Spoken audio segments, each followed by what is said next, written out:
restaurant na pwede nating orderin. At ang mga dessert, kalimitan nilalagay ng mga batang babae yan sa kanilang table at nag-i-imagine po sila na isa po silang nagluluto. Nakakatuwa po talaga ang nilalaman ng tindahan na ito. At kapansin-pansin din po itong cabinet na nandito. Ganun din, mga lumang toys din po ang ating makikita rito. Yun nga lamang din po, hindi na rin po nila ipinagbibili yan at siguradong ang mga halaga po niyan ay nagsisimula sa 100,000 to 1 million yen dahil mga original po yan at may vintage price na rin. At sa ibaba nakakatuwa, yung pagkakasulat po nila pabaligtad, ko-bata ang nakasulat na ang ibig sabihin ay tabako. Kasi nung araw pabaligtad sila kung magbasa pasaliwa. So ito na po bali ang pinakakabuuan ng tindahang hula hoop.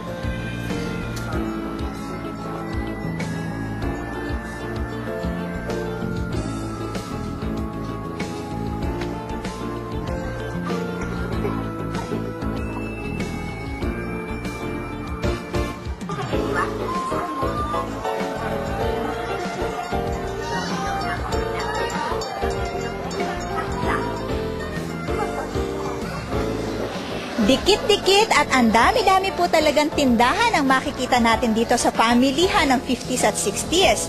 Hindi syempre mawawala ang mga bilihan ng mga kimono. Tingnan po ninyo ang gaganda ng mga kulay, di po ba? At kalimitan, nagkakahalaga sila ng 15,000 to 30,000 yen. So mga from 6,000 pesos to almost 15,000 pesos po ay makakabili po tayo ng isang set ng kimono. At para po doon sa mga mahilig din mag-patchwork, hagire kung tawagin po ang mga yan, pagsasama-samahin or tatahiin na lamang po natin at makakabuo rin po tayo ng isang accessory para sa ating kimono. Marami rin po mapagpipilian at ito po ang nakakatuwa sa lahat. Yan, ang cloth wrapper ng mga Japanese. Ito po, kalimitan, pinambabalot po nila ng kanilang mga lunchbox. Hindi lamang mga lunchbox, kundi yung mga Japanese osake na rin. Tingnan po ninyo ang design niyan, hindi po ba? Ang ganda-ganda ng pagkakabalot. Hindi lamang syempre mga tindahan ng kimono ang ating makikita rito. Sa tapat po niyan, meron din pong isang lumang tindahan ng mga relo.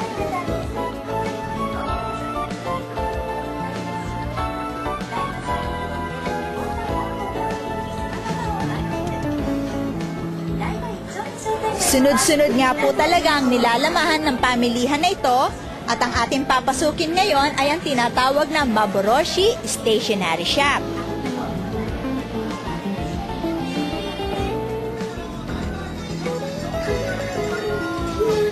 Pang-elementary school supplies ang nilalaman ng tindahan ng Maboroshi Stationery. Sinimulan natin, ipakita natin ang uniform nung araw. Gumagamit na rin po talaga sila ng mga high neck collars. At noong 1958 po unang naitayo ang Tokyo Tower. Naging hit na hit din po ang laruang ito. Yung po bang paggagawa ng Tokyo Tower gawa ng karton. Pasukin natin at alamin pa natin kung ano ang tinitinda nila dito sa kanilang tindahan. Iba't ibang klase ng mga erasers. Nakakatuwa ang kanilang mga itsura. May mga cake na itsura ng eraser. Meron din naman po mga character erasers.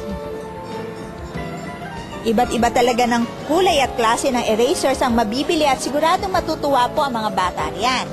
Hindi po lamang mga erasers ang ating makikita. Ganon din naman po ang mga pencils. Ito yung Mitsubishi pencil at lumang-luma po ang kanyang packaging.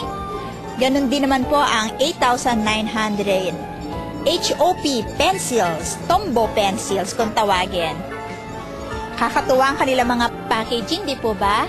At dito makakita po tayo ng mga sample ng mga yan. Ito yung tinatawag na Tombow pencil. At ito naman ang Mitsubishi pencils. Kaya yung mga lolo at lola, sigurado po talaga sila'y maiiyak pag nakita po nila yung kanilang mga gamit nung sila ay elementary pa lamang. Siyempre, naaalala pa nila nung sila ay nag-aaral pa lamang, hindi po ba? At dito, ganun din, meron din po silang pantasa na kung tawagin ay higo knife.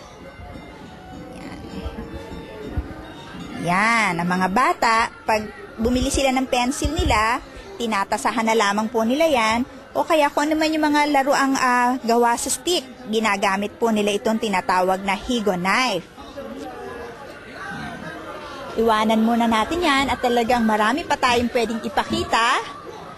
At kagaya ng mga nandito, ukulele. Hindi ka matutuwa mga bata rito, ano po?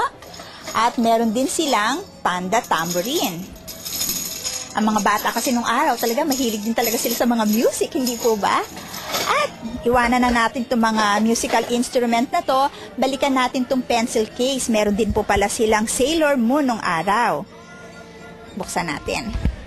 Siyempre, sunod-sunod nilang ilalagay dyan yung kanila mga pencils. At nakakatuwa, meron na po itong built-in eraser. Oh, medyo high-tech na rin pala sila nung araw. Yan, marami rin po talagang nilalaman ang Maboroshi Stationery. So, ito na po bali ang pinakakabuuan ng kanilang tindahan.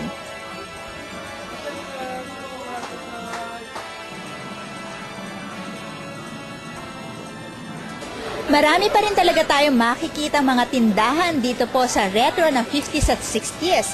Tingnan po ninyo yung mga signboards na nandoon. Mga movies pa po yata yan ng panahong 1950s at yan po yata yung mga sikat na pelikula nung araw. Sa tapat po niyan, makikita naman po natin ng isang maliit na kainan. Marami rin po talaga tayong mabibili at pwedeng kainin. Sigurado kasi magugutom tayo sa ating pamamasyal dito. Sa kanan ko, makikita natin ang mga paborito ng mga Japanese, yung mga crepes. Meron din po mga kainan ng spaghetti. At yun talaga mga gutom na gutom, makaka-order po tayo ng mga iset na pagkain. At dito, sa bandang kanan ko, syempre, ang paborito talaga ng marami, ang mga ramen. At dito naman, ang tinatawag na kusyage. Gawa pa po yan sa Osaka o nagmula pa po sa Osaka ang mga kusyage. Yun po yung mga pagkain nakatuhog sa stick. At alamin natin kung ano yung pinakamabenta sa kanilang menu. Simasen!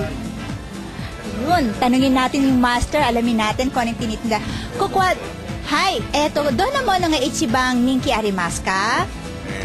今一番人気あるのはアスパラガスですね。一本丸ごと揚げてるのが。わー、なんか美味しそう。一つください。はい、ちょっとお待ちください。At yung pinakamabenta po daw nila dito ay ang tinatawag na asparagus. Isang buot, isang mahabang asparagus daw po yung i-deep fried nila at yun pinakamabenta sa kanila. Abangan natin at mukhang masarap nga ito.